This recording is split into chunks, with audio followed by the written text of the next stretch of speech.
बिस्मिल्लाहिर्रहमानिर्रहीम। अस्सलाम वालेकुम। मेरा बेटा एक दिन घर आया तो उसके साथ एक जवान लड़की थी। वो कहने लगा कि ये मेरी दोस्त है, इसके वालिदैन उम्रे पर गए हुए हैं, इसलिए ये कुछ दिनों के लिए हमारे घर पर रहेगी। वो लड़की अजनबी थी, मगर उसने आते ही घर संभाल लिया और उसने तो मुझे बिस्तर पर बिठा दिया। सारा दिन मेरे घुटने से लगी रहती, लेकिन जो ही रात होती वो लड़की जैसे गायब हो जाती। मैं सारा घर तलाश कर लेती थी, मगर वो कहीं ना मिलती थी। मुझे शक होने लगा कि कहीं वो कोई भूत चुड़ैल तो नहीं है। एक रात मेरी तबीयत खराब हुई तो मैं बेटे के बिस्तर की तरफ भागी, मगर ये देखकर मेरी आंखें फटी की फटी रह गई, क्योंकि वो लड़की तो मेरा नाम शाइस्ता है। मेरी शादी को 24 साल हो चुके थे। शौहर के मरने के बाद मैं एक स्कूल में जॉब करने लगी, क्योंकि मेरी शादी के 2 साल बाद ही मेरे शौहर का इंतकाल हो गया था। मेरा एक ही बेटा था जो यूनिवर्सिटी में पढ़ता था। मैं और मेरा बेटा घर में अकेले रहते थे। यूं तो सुबह सवेरे ही हम दोनों घर से निकल जाते, फिर 2 बजे के बाद ही घर आते थे। ऐसे में हमारे घर मुकम्मल खामोशी रहती थी। मगर उस दिन हमारे घर में रौनक होगी जब मेरा बेटा घर आया तो उसके साथ एक जवान लड़की थी। ये देखकर मुझे बहुत हैरानी हुई। मैंने फौरन अपने बेटे से पूछा, बेटा मेरी ये लड़की कौन है, तुम्हारे साथ क्या कर रही है? ये सुनकर मेरे बेटे ने उस लड़की को बैठने का इशारा किया और कहने लगा, अम्मी जान, ये मेरी दोस्त है, इसका नाम मरम है, ये मेरे साथ यूनिवर्सिटी में पढ़ती है। ये सुनकर मैंने अपने बेटे से पूछा, लेकिन ये बेटा हमारे घर क्या कर रही है? ये सुनकर वो मुझे कहने लगा, अम्मी जान, दरअसल इसके वालिदैन उम्र पर गए हुए हैं, इसलिए कुछ दिनों के लिए हमारे घर रहेगी। ये सुनकर तो मैं परेशान होगी, क्योंकि मेरा जवान बेटा था। मैं भले इस लड़की को अपने घर कैसे रख लूं, मगर मेरा बेटा ये फैसला सुनाकर अपने कमरे में चला गया। हम दोनों एक दूसरे का मुंह देखने लगी। वो लड़की मेरे पास बैठी थी। मैंने उससे पूछा, तुम्हारे अब्बू क्या काम करती हैं? ये सुनकर वो घबरा गई। कुछ देर सोचने के बाद उसने मुझे बताया, मेरे अब्बू एक दफ्तर में काम करते हैं। तुम्हारी अम्मी क्या करती है? ये सुनकर वो कहने लगी, वो घर में ही रहती है। ये सुनकर मैं भी कुछ और बोलने वाली थी कि अचानक मेरा बेटा अपने कमरे से निकला और कहने लगा, अम्मी मुझे बहुत भूख लगी है, प्लीज मुझे कुछ बना दें। ये सुनकर मैं उठने लगी थी कि वो लड़की मेरे बेटे से कहने लगी, उमर मैं तुम्हारे लिए कुछ बना लाती हूँ। ये सुनकर मेरा बेटा एकदम खुश होकर कहने लगा, हाँ तुम मेरी पसंद जानती हो, कुछ अच्छा सा बना लो। इन दोनों की ये बातें सुनकर मैं हक्का बक्का रह गई। इन दोनों को तो मुझे बिल्कुल नजरअंदाज कर दिया था। तभी इस लड़की ने मेरे चेहरे की तरफ देखा तो कहने लगी, आंटी अब आप आराम करें, मैं जब तक यहाँ हूँ सारे काम मैं ही किया करूँगी। वो लड़की अजनबी थी, मगर उसने आते ही यूँ घरदारी संभाली जैसे यहाँ सदियों से रहती थी। उसने तो मुझे बिस्तर पर बिठा दिया। सुबह दोपहर शाम वो किचन में बिजी रहती थी। मेरा बेटा उमर खाने पीने का बहुत शौकीन था। वो पहले मुझसे भी ऐसे ही फरमाइशें करके खाना बनवाता था। अब जब से वो लड़की आई थी, अब उसी से फरमाइशें करता था। ये बात मुझे ज़्यादा पसंद नहीं आई थी, मगर मैं अपने बेटे की वजह से मजबूर थी। मैं रोज ही बेटे से कहती कि बेटा इस लड़की के वालिदैन कब आएंगे। ये सुनकर वो मुझे टाल देता था। अब अम्मी जान, आपको इस कहने से क्या तकलीफ है?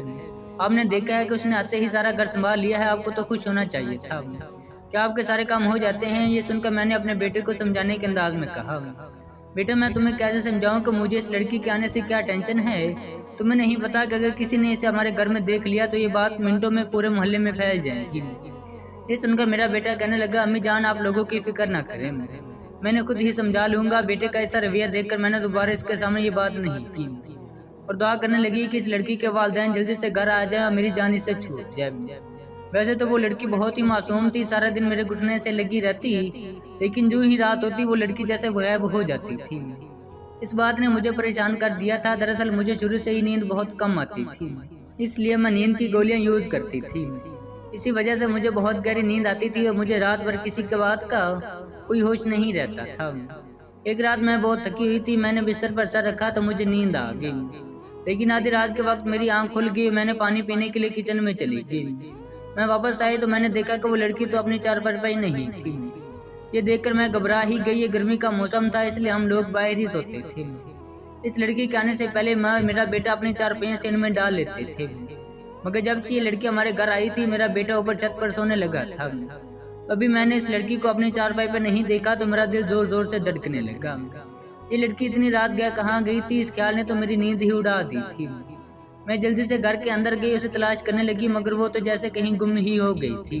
मैं उसे तलाश करके थकी तो मैंने नींद की गोली ले ली और फैसला किया कि सुबह होते ही ये बात मैं अपने बेटे को बताऊंगी कि वो लड़की किसी के साथ भाग गई है। लेकिन सुबह हुई तो मैंने देखा वो लड़की अपनी चारपाई पर सो रही थी। मैं उठी तो उसकी आंख भी खुल गई। وہ جلدی سے باتھ روم کی طرف چلی گئی۔ کچھ دیر بعد عمیر نیچے اتر آیا۔ وہ لڑکی فوراً گرما گرم ناشتہ لے کر آ گئی اور عمیر بڑی محبت سے کھانا کھانے لگا۔ میں نے سوچا تھا کہ صبح ہوتے ہی یہ بات اپنے بیٹے کو بتاؤں گی اور اسے کہوں گی کہ اسے کہیں اور چھوڑ آؤں، مگر اب تو مجھے لگ رہا تھا یہ لڑکی میرے گھر سے کبھی نہیں نکل پائے گی۔ وہ ہر وقت میرے بیٹے کے سر پر سوار رہتی تھی۔ ایسے میں مجھے موقع ہی نہیں مل پایا کہ میں اسے رات والی بات بتا سکوں۔ پھر میں نے بھی اس بات کو نظر انداز کر دیا، لیکن اگلی رات پھر ایسا ہی ہوا۔ میں نیند سے جاگی تو وہ اپنے بستر پر نہیں تھی۔ میں اس کی خالی چارپائی دیکھ کر پھر پریشان ہو گئی، لیکن اس سے پہلے میں کل کی طرح اسے تلاش کرنے کے لیے اٹھتی، مجھے اوپری سیڑھیوں کے پاس ایک حوالہ دکھائی دیا۔ مجھے ایسا لگا کہ جیسے وہاں کوئی موجود تھا۔ میں نے دل مضبوط کر کے آگے بڑھنا چاہا، مگر میں نے اسی جگہ سے دبی دبی چیخ سنائی دی اور میں اپنی چارپائی پہ بیٹھی سن ہو کر رہ گئی۔ میں اتنی ڈر گئی تھی کہ میں نے فوراً چادر ڈال کر سو گئی۔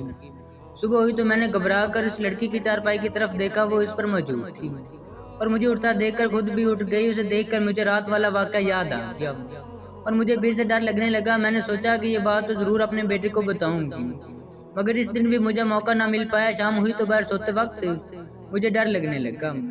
مجھے ڈر لگ رہا تھا کہ جیسے ابھی وہ ہیولا میرے پاس آ جائے گا اور میری گردن دبا دے گا۔ میں ایسے ہی بار بار اس لڑکی کی طرف دیکھ رہی تھی، مگر وہ تو بڑے پرسکون انداز میں سو رہی تھی۔ مجھے بہت ڈر لگ رہا تھا، اس لیے میں جلدی سے نیند کی گولی لے کر سو گئی۔ لیکن آدھی رات کے وقت ایک کھٹکے سے میری آنکھ کھل گئی۔ مجھے یوں لگا کہ جیسے کوئی چلتا چلتا اچانک رک گیا ہو۔ میں نے سر اٹھایا تو وہی دبی دبی چیخ دوبارہ سنائی دی اور میں فوراً چادر ڈال کر سو گئی۔ سونے سے قبل میں نے دیکھا کہ اس لڑکی کی چارپائی آج بھی خالی تھی۔ پھر کئی دن تک ایسا ہی ہوتا رہا۔ وہ لڑکی آدھی رات کے وقت کہیں غائب ہو جاتی تھی۔ میں سارا گھر تلاش کر لیتی، مگر وہ کہیں نہ ملتی۔ مجھے شک ہونے لگا کہ کہیں وہ کوئی چڑیل یا بھوت تو نہیں تھی۔ یہ مسلسل بے خوابی اور ڈر کا اثر تھا کہ ایک رات میری طبیعت خراب ہو گئی۔ میرے پیٹ میں اتنا درد تھا کہ میں سارا خوف بھول گئی۔ میرے چپکے سے اٹھی اور اس لڑکی کی خالی چارپائی نظر انداز کر کے بیٹے کی بستر کی طرف بھاگی اور آج بھی اوپر چھت پر سو رہا تھا۔ مجھے بہت درد ہو رہا تھا، اس لیے میں نے آہستہ آہستہ سیڑھیاں چڑھی اور اپنے بیٹے کی چارپائی کے پاس پہنچ گئی، مگر یہ دیکھ کر میری آنکھیں پھٹی کی پھٹی رہ گئیں، کیونکہ وہ لڑکی اس کے ساتھ ہی چارپائی پہ موجود تھی۔ یہ دیکھ کر میں اپنا سارا درد بھول گئی اور مجھے اتنا غصہ آیا کہ میں نے پہلی بار اپنے بیٹے کو بہت اونچی آواز سے پکارا۔ میری آواز سن کر عمیر ہڑبڑا کر اٹھا۔ عمیر، مجھے تم سے یہ امید نہیں تھی۔ میری بات سن کر وہ لڑکی بھی اٹھ گئی، جبکہ عمیر نے اپنا سر جھکا لیا۔ تم ابھی اور اسی وقت اس لڑکی کو اپنے گھر چھوڑ آؤ۔ یہ سن کر عمیر گھبرا گیا۔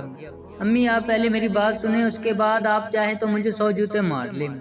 اس کی یہ بات سن کر میں خاموش ہوگی۔ تبھی عمیر نے مجھے بتایا، امی جان، میں نے آپ سے جھوٹ بولا تھا کہ یہ میری دوست ہے، اس کے والدین عمرے پر گئے ہوئے تھے۔ اپنے فرمان بردار بیٹے کے منہ سے یہ بات سن کر میں ہکا بکا رہ گئی۔ تو پھر یہ لڑکی کون ہے؟ بھوت ہے یا چڑیل ہے؟ آخر تم مجھے اس کے بارے میں یہ سچ کیوں نہیں بتا دیتے؟ یہ سن کر میرے بیٹے نے کہا، امی جان، یہ لڑکی میری بیوی ہے۔